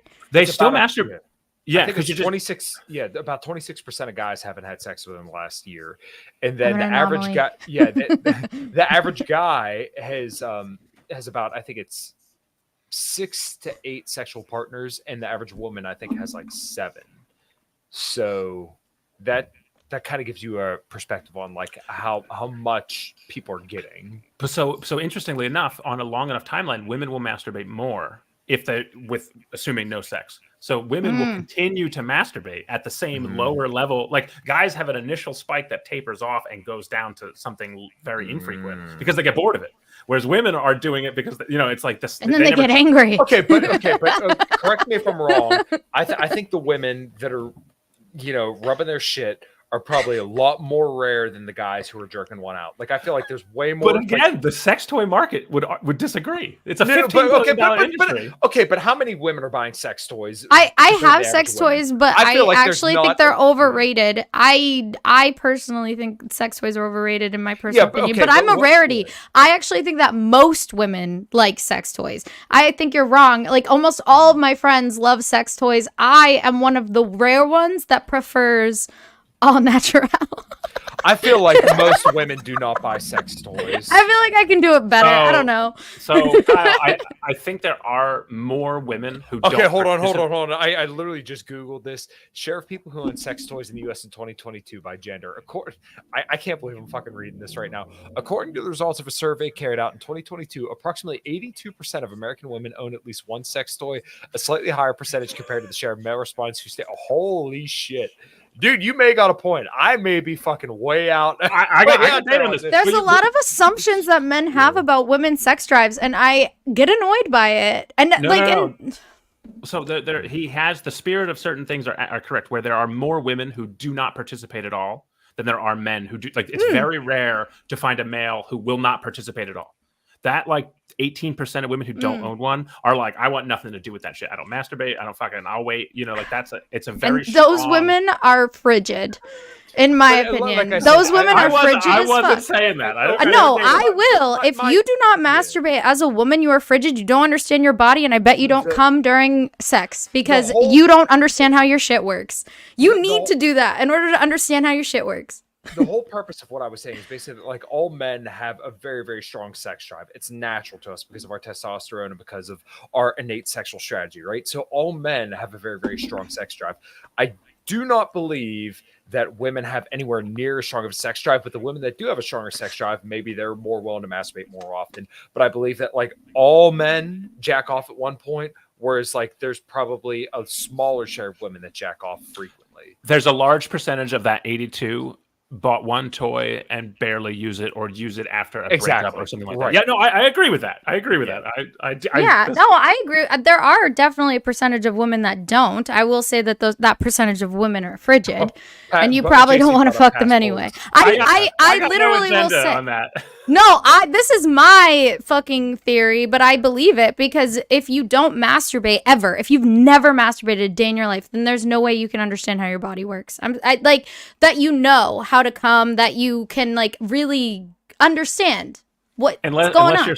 unless you've had so much sex that you've never had. Yeah, to I guess. I know, but then I guess you can figure it out once you start having sex, for sure. But I don't know. It would, in my opinion, I would think that implies a low libido because you didn't start young. Like, I'm gonna be honest. So there are people who go for long stretches of time without sex and then meet somebody who like opens a fucking spark, and that's when Oh, So I kind of want to dive in a little bit more on this point, and this is going to go back to knocking the trads. So like and even like the red pill guys who take it to a little bit too much of an extreme. Become can someone explain? Bottom line, and find a non-moderate while you still can. You think You're girls not- in it's other not gonna countries don't masturbate? What the fuck? Yeah, it's not going to happen. French women masturbate way more than American women. So I Like got a the idea- demographic. when you try to find a woman who's like a virgin and you know your ideal virgin trad wife, and then like you get married and then you're surprised that she's a prude, and then you have sex like once a month, if that. Why are you surprised when her entire life she was told that sex is bad, and then now Yeah. that she's married, you're trying to open the floodgates? Like, it doesn't work that way. Yeah. So you know, This even is why like you as a never wo- slut shame. Never slut shame. It's very bad. well, for- I mean, like, you should still understand that, like, okay, on average, women who have a higher body count typically aren't as happy in a marriage, but at the same time, you should also realize that, No, like, you're gonna that's have higher not libido. true. That is is not what true. the God statistic damn it. says. Yes, it No, is. it said, listen, it says at like 7 or 8, that's when it happens, but the people at the higher, it has no difference. The No, higher, it does, like, because there there's- is, there's it way goes, less there people at is the the higher. There's way virgins, less the people at the virgins higher have the end. best, There and then there's are people. way less people No. at the higher end. No, but higher end is like above 15. That's not true. I don't know. Okay, It might. okay, so the average woman in the United States has sex with about 7 people, right? So This therefore, just seems like anybody they're lying. I don't No, trust no, this no, no, no, stat. no. Oh yeah, of course, of course. It goes I'm just against my kidding. bias, I'm so just. it has to be This is a bullshit. joke. I It got was no a joke, data on this Kyle. one. It was a joke, Kyle. It's okay. But I know that I won't. I generally, as a rule, won't date people with low body counts. Yeah. I Well, mean, baby, what do you you're not- consider you're a also low not- body count? Like, if this is like, I feel like I'm in like the mid range, and some people think it's high, and then other people, like Brian, think I have a Sam. low body count. Sam Like, Pro, I'm Sam like, what Pro. the fuck? I don't know. In case you were wondering, Sam, yes. Brandy, are you a prude? I don't know. I think I'm no. I'm like, because like, so that's what's crazy. There are people that would say, like, probably a couple of these people in this chat that would say that I have a high body count, but like there are people like you, Ryan, who would say I have a low body count. So it's like I don't know. I think I feel like if you're over, she's if you're wrong. over- I am right. Okay, if you're it over is. 20, you're doing He's good. right. Over It's 20, right. you That's what I'm saying is like the high body count bullshit when it comes to like the woman will be. And we talked about this last week, but I will say I don't agree with this concept of saying that the more sex that you have, You ain't gotta the agree. less. You No, can be the- wrong all you want. You're wrong. You didn't actually I read am the wrong? study correctly. Yes, but So- here's the thing. But you have I to have- correlate that with other data. Well, That's the Kyle, thing. I'll say something to your. I think I have a hypothesis that agrees with you, but go ahead, Brandy. Oh, I forgot what I was saying. I have to find the fucking study now. So I'm willing to agree with you, It's Kyle. a general social. I think the GSS study. So I don't know the data on this. I can't speak to it knowingly, but if I had to guess, I would agree with Kyle's assessment. And Brandy, I hear what you're saying. The people with a higher, like once you get above 20, I think everybody stops caring, and it's like that's a whole separate data set. I think it was like above 10. Ugh. If I remember correctly. It was the was people about in the 10. middle that were the ones that for some reason had the issue. Or the early middle. Like it was like 7 or 8, like in that area. So my reasoning for this is if you have somebody who has, somebody with a medium low number, but is higher than like a few, they kind of care about traditional like relationship structure and kind of things like that. And so they're going to have these kind of loaded ideas about what it should be. And then if that partner is not like, if they've had sex with somebody who fucks them better, they're now not going to be satisfied in that relationship. Okay, No, so see, no. this gets to the good point. Is that you have somebody who makes a disproportionate impact on somebody. It's not about the body count itself. It's about the likelihood of somebody having a high impact on them, right? But So it- you could have a whole bunch of bodies, but they may not be a high impact. But I Right. would say that that has nothing to do with actually like that they got fucked really good, but has to do with the emotional connection that they had that made the sex better. Now you're understanding. Yes. No, but that's what I don't think that I personally, in my opinion, think that Your opinion. no. Well, because to be fair, you could think that sex is really good and then you have sex with another person and it be fucking like 10 times better than that.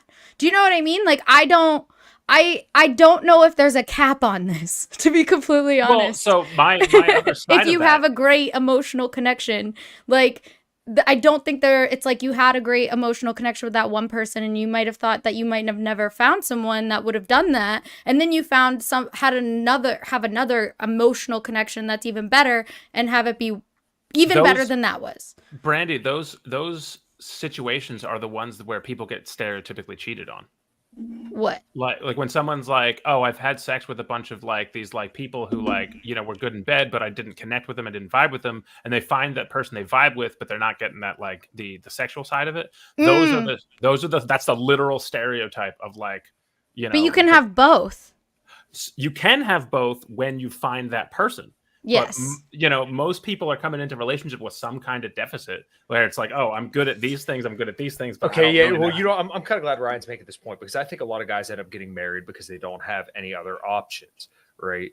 Whereas, like, if you're getting married, the goal should be like, hey, I think this person adds a lot of value to my life, and I trust them that throughout the course of our lives are going to continue to add value. It shouldn't be because, like, hey, I have no other option, so I'm sacking my anchor to this person. Once again, it should be this person. I truly love this person, and they add enough value to my life that I'm okay with forsaking all other options to be with this person. And once again, that's my idea of a marriage.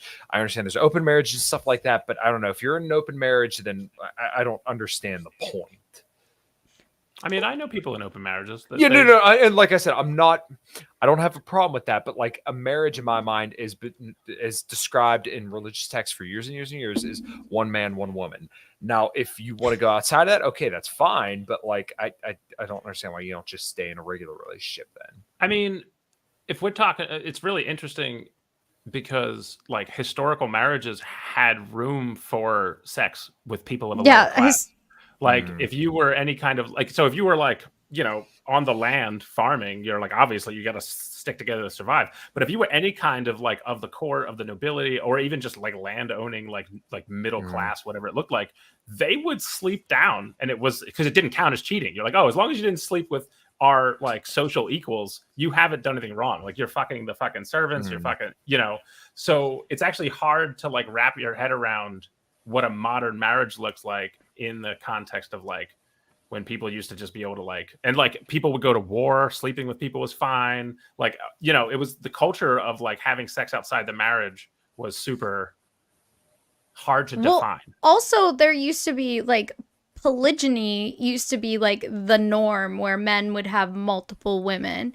So and that's why I get annoyed when people are like this is the normal family where it's man and woman. That has not always been the case in different cultures. Right. That is not culturally true. There has been polygyny, there's polygamy, there's all this fucking shit. You know what I mean? And this actually moves on to the next thing that I wanted to talk about. I have one thing though. I want to talk. We're going to continue on this topic, to be honest. But continue. I have a question for the group. And Kyle, I'm most curious about your answer to this. Brandy, Here we go. No. But so this is what are correct scenarios where it is correct to break the commitment? So let's assume cheating, like let's write cheating off. What are other things where it's like, hey, this isn't what I signed up for. We're married, we're legally married. It is now the correct choice to seek divorce or annulment or whatever the case is. I would think if you're getting married, I would think you should avoid divorce at all costs. But basically, like, let's say if you and a partner were no longer having sex or having that commitment, then I would believe, and I don't know the exact amount of time, I would say it probably depends upon the individual. But like, if you don't feel that connection and you're not having sex, and the relationship doesn't feel like, I don't want to say as it once did because it's pretty arbitrary, but I think you guys kind of get what I'm getting at. Then I would say at that point, it's probably okay to step outside and feel, see what you need to find another partner. Would you end the relationship first or keep the relationship? And like, so would you cheat, or would you be like, hey, I intend to like seek other partners? I would I'm say, gonna and then, end- yeah, I would say in that situation, you would end the relationship. And even if it's not like legally done, like the paperwork for the divorce isn't fully finalized, then I would say it's in my mind, at least, it would be okay to be outside at that point. If you both, as in like you and your wife, have both recognized it, like, hey, we're going to get divorced, and at that point, it's okay to step out. But like, So it should be a conscious agreement. So you would end, and because in my opinion, I would, because I assume I still love this person. I don't believe in legal marriage, but if I believing in marriage as a sacrament, I do believe in marriage as a sacrament. And like, if I was going to do that, I would want to make sure that if the person that I would do that with is the person, if I made that like sacred commitment to someone, for me, it would be, this is life. There is no ending. And if there was that, I would say yes, like not divorce, but we'll find our ways in other ways. We'll work it out. Do you know what I mean? Like figure it out would be my solution to that problem. But that's because I'm also open. So like if you're on like the more open, I'm literally in the 95th percentile in openness on the fucking Big Five, okay? There you go. Okay, so this kind of has to be the point, is that like for the vast majority of people, I think that if you're married and you're no longer feeling that connection, you legitimately do not feel like you love that person anymore, then it should be a conscious agreement, and you like, hey, we're done here, we're getting a divorce, and then we're moving on. Like, this is why when I hear people who have on and off relationships, like, you don't have on and off relationships. You have somebody that you can't get along with, but you're trying to make it work. Like, in my mind, if you're on and off, then you should just be off, because clearly you can't get along with that person. I agree with that. Yeah, in my mind, a good relationship is effortless. You don't fight, at least not a majority. I mean, you're going to fight eventually, but like the vast majority of the time, you're not fighting, you get along really well, and you enjoy the other person's company. Like, if you're doing this thing where like you argue and then you say, oh, I don't want to do this anymore, then like just stop, get the fuck away from that person, because clearly you cannot deal with that person. Yeah, I was gonna say the only thing that would be, in my opinion, the end to the sacrament would be abuse, emotional or physical abuse would be an abuse of children, and like anything in that abuse realm, I think is grounds but as I said, I think of it as more of a sacrament, not so much. I don't like the legal concept. I don't like the idea of the government being involved in my relationship. Yeah, but I mean, like, if you're looking to step outside of the marriage, and I would say it's more than likely that you no longer care for that person. I mean, if you Google the definition, which I literally just did beforehand, they say it's a legal let me make sure I got this right, because I don't want to fuck this up. I'm friends with several of my exes. Yeah. I was gonna say, no, there's nothing wrong with that. But like, okay, marriage, the legally or formally recognized union of two people as partners in a personal relationship. That's literally the first definition. So once again, I know, but that's because like words evolve, and it is, and in my opinion, I am looking at it as just the religious sanctimonious kind of concept, which is what it originally was. But yes, it is a legal thing, and it has been a legal thing for I don't know how long, and I understand that. But I, in my opinion, I understand why it exists, and I understand why people want to do it, because it, like, the value in it, in my opinion, is that it forces a man to stay with you when a woman gets ugly. Like, for real though, like, I think that's the value, is like a woman, it's her security. That's the point of legal marriage. Sure, because yeah. I think that a lot of men I genuinely think this idea that men no longer become sexually attracted to their wife, or like the sex dwindles and all of this other stuff. It's kind of like a way to like keep that bound for the children and to pass off assets to future generations. I have a follow-up to the question I originally posed, and then we can move on if we want. Yeah. How about addiction? Okay, what addiction to what? So, all right, that's a fair question. But let's say, so like it's, the question was, what does commitment look like? What if your partner is going through addiction? It's a solvable addiction. Let's say it's like alcohol, maybe cocaine, maybe weed doesn't count. I don't know, pills, right? Painkillers. They had a serious accident. They're now addicted to fucking painkillers, and they're trying to break the cycle, but are having a hard time doing it. What is that like? What does that look like for you? It doesn't need to be about your actual wife, but like, no, of course. Yeah, no, in my mind, you would take care of that person so long as you still feel the genuine feelings for that person and make sure that they're okay and kind of get through it. I Brandy, mean, every because time you fix your camera, I think you're waving at me. I'm No, sorry. no, no, no. I'm I- trying to I mean, fix. I've seen this more times than I count, and it's one of the most beautiful things I can fucking think of. But the one story that comes to mind was the old Mac Tool guys that I had when I worked for my dad and worked for a specific dealership down in a small town. And this dude had took care of his wife while she had dementia, and to the point that she didn't even remember his name. And like that is like, I think that's what most people think of when they think of an ideal marriage. Like that is absolutely beautiful.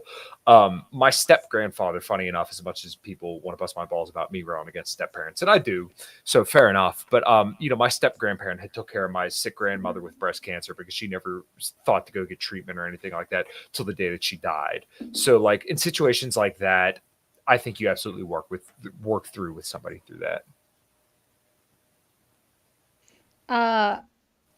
Yeah, I would say it depends on the context of the situation. Yeah, for so I me. mean, If like, it's- if it would be like if they're drugs or like, something like because that. I was an addict and I actually had someone who I was dating at the time that I call my guardian angel, and he actually helped me through that time period of my life. I was addicted to Xanax, and he was there for me when I went through withdrawals, like everything, and like was a super supportive person. It was a brief relationship because he ended up having to move away for a job, but like still I think about that. I was like, that was a really nice thing that person did. He just and so I think it just depends on if you think that they want to help themselves, because if that person does not Exactly, want to yes. help themselves, then there's no point. They're going to keep going back.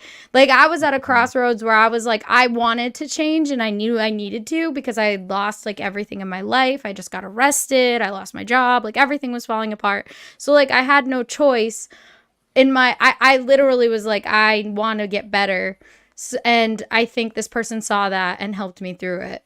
And so I think it just depends on the context. In a marriage, I would think that you would know that once you started dating, though. But is this like they developed an addiction while you were in a relationship? I mean, alcohol's an easy one to like progress, Mm. like where you're like, you know, Yeah. oh, they party, they drink, you Mm. know, and then it gets out of hand after Yeah. you know, however many years. Yeah, for sure. For If sure. someone's- I do someone's think it depends on if slipping are they needles. abusive when they're drunk? What is their behavior when they're drunk? Yeah. Because there is a difference between someone that just drinks and someone that's behavior is like unbearable. And you're like, bro, like you're just an unbearable person to be around when you drink. So there is a Yeah. difference there too. I think like the people who legitimately want to get better, I think it was a good caveat that Brandy added, is that like if the person has no like, it seems like there's no end in sight, then eventually you have to learn like, okay, it's triage. I kind of have to let them burn out however they do that. And I no longer want to be a part of that. I mean, people could still choose to be a part of that, but like, you know, that's going to be up to each individual person to decide whether or not they want to invest time in somebody that seems like a lost cause, or they think they could, you know, find redemption with that person. No, I feel that. That's cool. If there's no way a marriage spouse should suddenly want to stop loving Regan because of looks, body changes, I mean, I would hope that that's true, but I don't know if that is true. Sex is a ridiculous measure. Learn how to work out your differences. It's I one of mean, many yeah, metrics. and in my opinion, if the like what you were saying, libido differences, if a woman if there's a libido difference, like where one has a high, one has a low, and you're married and you love each other, I genuinely think the solution to that is opening the relationship. Personally, I don't think that's going to work for the vast majority of people. No, I think that's terrible advice. I think okay, I maybe think that's it's horrible terrible advice advice, for but most what's the other people. solution besides divorce or Meet in the cheating? middle. Is Yeah, it meet in the better to middle. just cheat? Either that, Like- or like as a guy, become more attractive so that way your wife won't have sex with you more.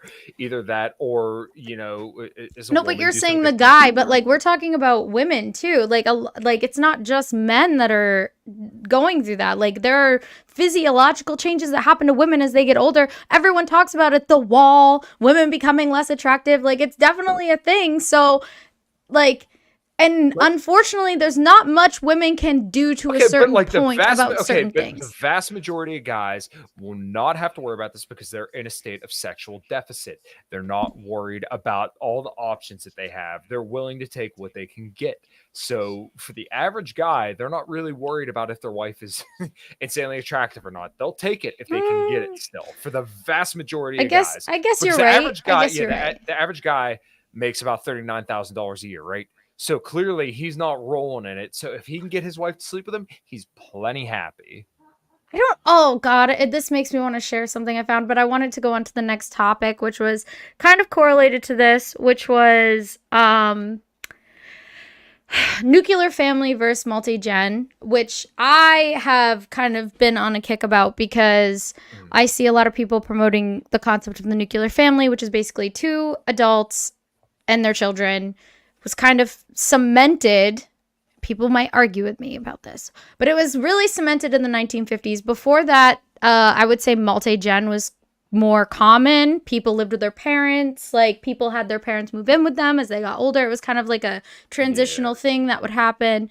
I started going on a kick. So my favorite socialist, and it's mainly because I just want to fuck her. I fucking love this girl, dude. I like Shu. I'm so insanely attracted to Shu. Like, I just want to fix her. So it's weird how frowned upon living at home is. I lived with my parents till I was 27, moved back home during the pandemic, moved back out a year later. When you have a good family, it's based in nice. I grew up in a multi-gen household too. The Anglo mind can't comprehend this. And so I'm Italian. My mom's side's family is Italian. And I would say that multi-gen kind of family, like, my family wasn't, I don't know if it would be considered. I don't really know what the rules are here, but I would say that, like, I guess kind of, my grandma lived next to me, that my family was multi-gen, I guess. And in my opinion, I do think that there is kind of like a structure there that's beneficial. And the thing that I think happens within the nuclear family structure is that it can make people become like obsessed with their kids. I don't know. Does anyone else feel this? Wait. Does nuclear family not take care of the grandparents? Like, usually it's more. So the concept of the nuclear family is parents, children. That's it. That's what the nuclear family definition is. It's like people moving off to the suburbs, and that's it. It's not that they don't have relations with their families, but they don't live, like, you don't live next to your parents. Do you know, or like have them in your, literally live with them. I would think I pulled up the definition. It says a couple and their dependent children regarded as a basic social unit. I would agree that it's like, okay, just like a parent, the parents and their kid or kids. But I really don't see the multi-generational family as a bad thing either. I think that's actually a good thing because it helps provide a stable family structure over time. So, the grandparents may be able to take care of the kids, especially in like today's day and age where like, okay, well, both parents have to work now because, our currency isn't worth as much as it used to be. So both parents have to work, and then you could have the grandmother watch the kids. And then, eventually as the grandmother gets old, she's no longer able to care for herself. Then the parents can step in, or the grandkids can step in and take care of the grandmother then, and then it keeps going. I think that's actually a good thing. But, clearly we don't have that kind of like situation for most people now. I think it's just because like people don't think about that. I called that the nuclear family. Like both sets of my grandparents moved in with us throughout various like health periods, but we were like, they didn't live with us. It was like they became infirm, we sold their house, and then they moved in with us until they passed. Like, is that not nuclear family? Like, that feels. I mean, the nuclear family definition says a couple and their dependent children regarded as a basic social unit. That's the definition.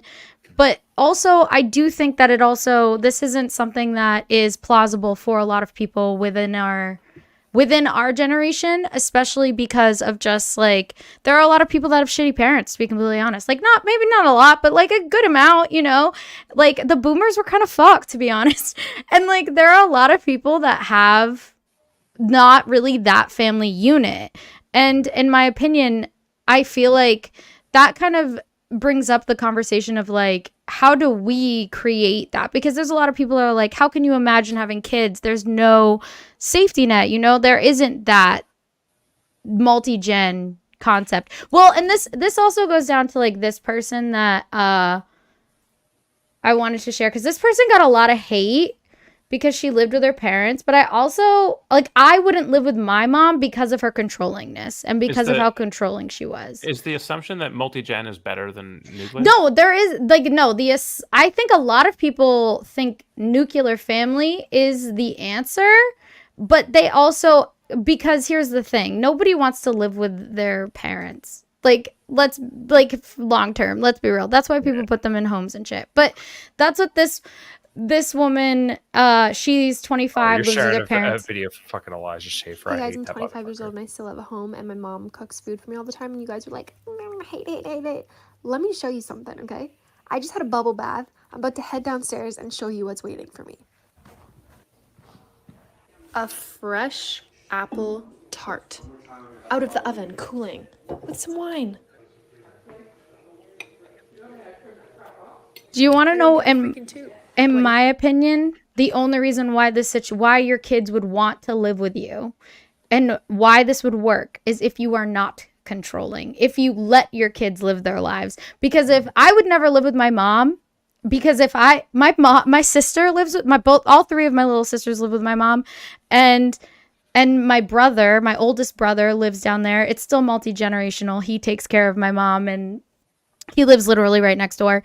And my mom controls every aspect of my little sister's lives because of the religious part of what I come from. And in my opinion, a lot of kids aren't going to want to live through that too. So you're not going to want to have that multi-generational situation. If you wanted that, you couldn't be controlling to your kids, because if you're controlling to your kids are not going to want to fucking stay with you. They're going to just leave and want to get their independence. The only way this would work is if you let your children have independence as they grow.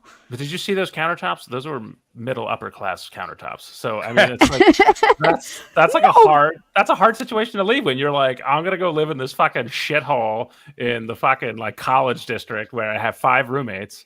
I bet that girl is allowed to do whatever the fuck she wants. I know a lot of people like this in Boston. I bet that that have this multi-generational thing, especially in East Boston. They're mostly Italian families.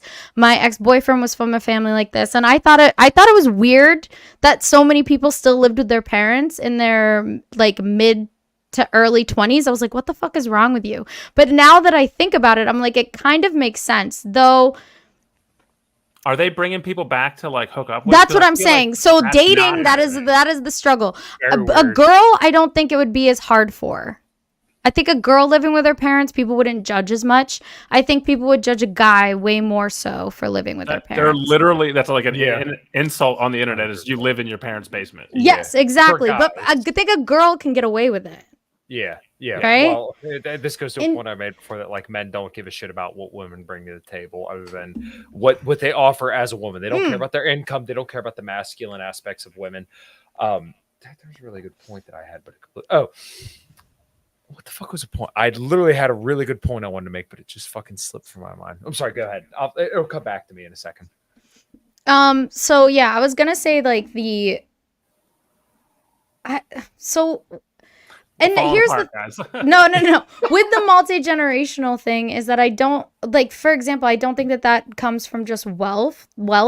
Like, because a lot of the people that I know in East Boston and stuff, they weren't like, it wasn't like a wealthy family. It was like, they bought a house a long time ago and could afford to have like what would be like my apartment, which is like a 2-family house. Like that's what they had for their entire family. So my thought on this, and I'm obviously not a parent yet, so take this with a grain of salt, but like my thought on this would be that like you should want to be the great parent that like you've fostered a child who's able to foster their own independence as early as possible, but they know that they're welcome to stay, right? Like you should Mhm. want to be, and then obviously as you I get agree older, with you that. should want to foster a good enough relationship that your kids would say, hey, we want to take care of you because we had such a great relationship as a kid. And like this is kind of like where we start getting into rights and stuff, because like I believe children do have positive rights because they didn't voluntarily choose to be born into the world. So therefore the parents are obligated to give them a good life because they didn't choose to be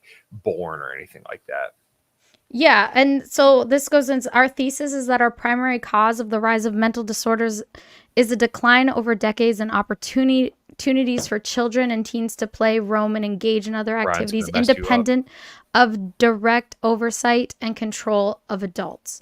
So, and I feel like in their I'm not saying that that's entirely it, but I do believe like letting your kids be independent would make them be more likely to want to stay. And I do think that that like in my opinion, I do think multi-gen would be beneficial for the children because then they can save money, they can take care, they can get to that point where they can grow, like work a job, obviously, and develop their independence. I see that as a benefit, but only if you allow them that independence. Because if not, they're not going to want to fucking do that anyway. So I don't have any data on it, but my siblings and I were all raised very independent, and we all kind of scattered to the winds. Like, I'm not saying that you have to stay, but saying that I think that if like you needed to, would you have? Like, would you have felt comfortable doing that if you had no choice? so I mean, one of my siblings lives back at home now because my parents are getting to the point where they're like in bad health, and so we all my brothers and I kind of were like, "What's our situations?" And he was like, "I have the easiest abandonment of what my shit is right now. I'll go home." And he actually owns a house across the street from them, so he has his independence and can still go over, check on them, help them do but they're old, right? Like I'm almost fucking 40, so imagine how old they are. Yeah. But it was one of those things that it does make sense, and I think we all just kind of like had a conversation about that, where it was like it needed to be done. So who's going to do it? And I'm trying to restructure my life in a way where I can kind of like tap down there more and like let him like go out into the world again, because I know you're going fucking crazy down here. See, my oldest brother, what my mom had him when she was 16, and he took that. He just had always, to be honest, I don't know if it's healthy. He married someone exactly like her. I think it's super weird, but like, like so weird. I'm like, you literally married a clone of her mother, and you live next door to her. I don't know, like, but he has always like kind of taken that responsibility and role like throughout my whole life. And maybe that's due to the fact that she had him so young, and he, I think, had to like become that responsible person at such a young age. But yeah, I don't know. I think that what bothers me about this, like bring things back to the 1950s, I think that why would we want to bring things back to the generation, like the time period that created the boomers, which is the highest divorce rate in the world? Like that, like that generation has the highest divorce rate. Why would we want to go back to that time period? It makes no fucking sense to me. I do not think the nuclear family works. That is my thesis. I'm not saying that everyone has to agree with me, but I genuinely think that that's actually was a bad thing that happened. And in my opinion, and if you do not have those family structures, which I think a lot of people do not, what we need to do is we need to create friends. Like friends as family, like Chosen and kind family, of yeah, and this is why my argument is that I don't think a poly family is bad. Like if people that were poly wanted to have children and they managed to make it work and having that support structure, I don't think that's a bad thing. I think you need support structure with children. I do not believe it is a wife and husband and kids. Like I don't think that that's the healthiest structure. I think you need a family and a bigger net, or you need friends that are there for you, or you need like multiple partners. Like I don't know, I think you need more people involved. I think this concept that it's just a man and a woman raising children and without support system is actually destructive, and it's what created the boomers. the boomers. Go ahead, Kyle. Yeah. I don't think saying that like, hey, we need a support system, so therefore we should go poly. I think No, that's a bad. that's not what I'm saying.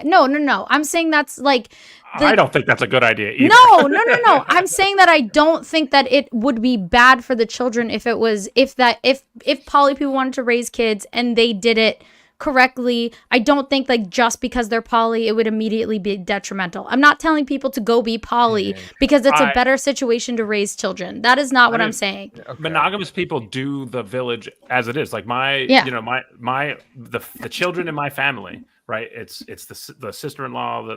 There's a whole bunch of people who are all having kids at the same time, and they're traded. The grandparents are involved. So it is a village, and I think that's the system working properly. Right, where you get into trouble is when people are isolated, when people don't make friends, or whatever reason where they're not able to lean on other people's resources to be able to like if you're doing it alone or going it just like even if it's just two parents, like it's not even a broken house, it's still incredibly fucking hard and energy draining. You need so. And that yawn is probably our cue. I agree. I was just gonna say like mutual. This is why I'm super about like mutual aid societies and concepts like this. Though we don't have them anymore. Historically, we did within like fraternal orders and stuff. And I do think that was because when people immigrated here, they didn't have their family structure that they had in other countries. So people created these fraternal orders to give them those safety nets, which we do not have in the United States currently. So I think that we have to come up with these new solutions to these problems, and the nuclear family isn't the answer. Hot take.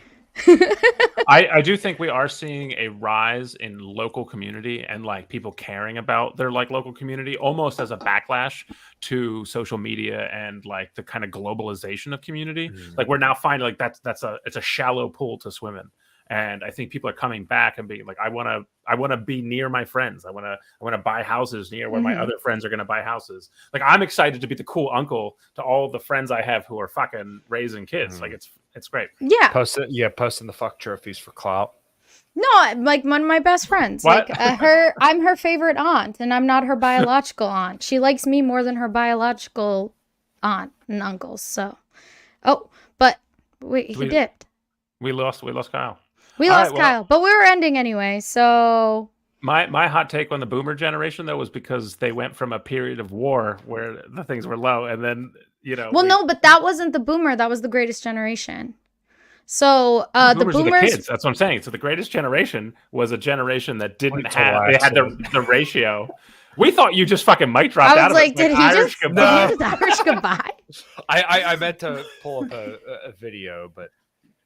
I think that's a perfect time though if we want to call it. No, yeah. Yeah, I think we should. I agree. I got something we could end on, but this. Okay, what do we want to end on, Kyle? Share it. Hold on, because this might be a future guest. Okay, hold on. I'm sorry. I'm almost there. We should also talk about being friends with exes on the next episode. Dude, spicy. There was some chatter in the fucking comments. I know, and I didn't get to like the worship, but we'll do that next time if we save it. Can, this was good. Good. Yeah, we flowed. Oh my God! Stop. What is this? What am I looking at? It's Matt Walsh. You don't know who this is? Ryan Stone tweeted, showing off the F trophies for clout. Oh, I see. I didn't realize you were making a fucking... It's not a surprise that a picture of a proud father would be so upsetting to the sort of man who clearly never had one. Oh my God.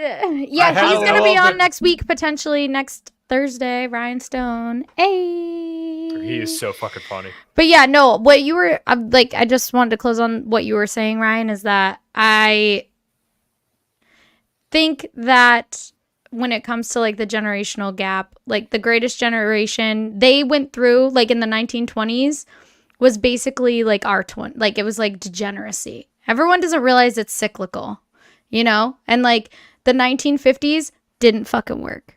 It didn't make anything better. It just made people go even more degenerate in the 60s, in my opinion. Like, I feel like people think if we go back to trad values and we reestablish a nuclear family, it's going to be better. It didn't fucking work, bro. So, like, why not come up with new, better solutions that might work? So I agree with that it didn't work, but I don't think your argument is a good one. Like that's not accounting for World War II. Like that's a major no, but the boomers variable. were no. Yes, so World War II did shift a lot. All of right, there we go. Let's perspectives. World War II next show. Let's go. There we go. All right.